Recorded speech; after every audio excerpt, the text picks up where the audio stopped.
ऋषिदेव का करते हैं, जब कपिल मुनि को क्रोध आता है तो आपका त्रिनेत्र खोलता है और त्रिनेत्र खोल करके 60,000 पुत्रों को भस्म कर देता है। कोई भी जाकर के दरबार में खबर नहीं देता है। काफी देर बीत जाती है, जब दरबार में बैठ करके सगर ने विचार किया कि मेरे 60,000 पुत्र अब तक नहीं आए हैं, बस थोड़ा हल्ला करके ये माता बहन जहां तक अब मेरी आवाज आ रही है, आपके बीच में थोड़ी देर का प्रोग्राम है, जो शांति से बैठ जाए। ये देख करके आपके पुत्र अंशुमान को आपके पास में बुलाता है, क्योंकि असमंजस को दुआर दे दिया था। अंशुमान को आपके पास में बुलाता है कि तुम तैयार होकर के जाओ और 60,000 पुत्रों का पता लगा करके मेरे पास में आओ। अंशुमान तैयार होकर के जाता है, चारों दिशाओं में विवरण करता हुआ जब चौथी दिशा में जाता है, जिस दिशा से 60,000 तैयार होकर के गए थे, उसी मार्ग का गेट को पकड़ करके तैयार होकर के धीरे धीरे कपिल मुनि के आश्रम पर चला जाता है और जाकर के देखता है तो कुटी के पीछे घोड़ा बंधा हुआ था और 60,000 का कूटा बना हुआ था और बाबा जी एक जगह बैठ करके आपकी भक्ति कर रहा था।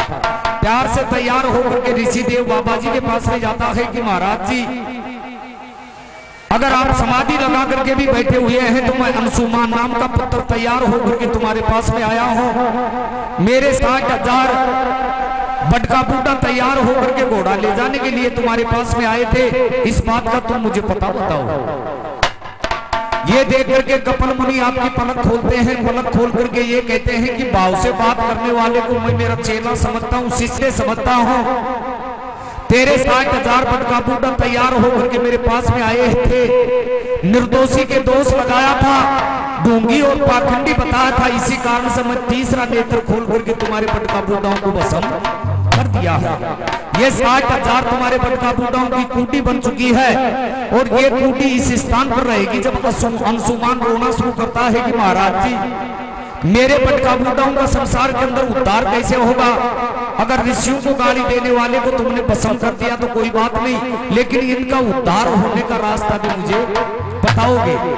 ये देख करके कपिल मुनि आराम से बैठ करके अंशुमान से इस प्रकार से समझाता है कि बेटा, तैयार होकर के तुम्हारे परिवार से, तुम्हारी पीढ़ी से कोई भी गंगा को लेकर के आएगा, गंगा जब भूमंडल पर आएगी तो तुम्हारे बटका बूटाओं का उद्धार हो जाएगा। इसी प्रकार से रामायण में सार और विद्वानों का मत मिलता है। बाबू की थोड़ी सी कमी रह बात, हाँ ज्यादा में समझ में कमाओ। ये देख करके अंशुमान तैयार होकर के आपके पिता के दरबार में तैयार होकर जाता है, सारी खबर सुनाता है। ऋषि के देव से घोड़ा को भी पकड़ करके लाता है। बोलो पिताजी, ये तो तेरा घोड़ा लीजिए, वो 60,000 बेटा तेरा खत्म होगा। पहली तो तू बैठ करके तेरा यज्ञ को संपूर्ण कीजिए। सगर बैठ करके यज्ञ को संपूर्ण करता है और फिर अंशुमान कहता है कि जब तक गंगा भूमंडल पर नहीं आएगी, जब तक बटका बूटाओं का उद्धार नहीं हो सकता।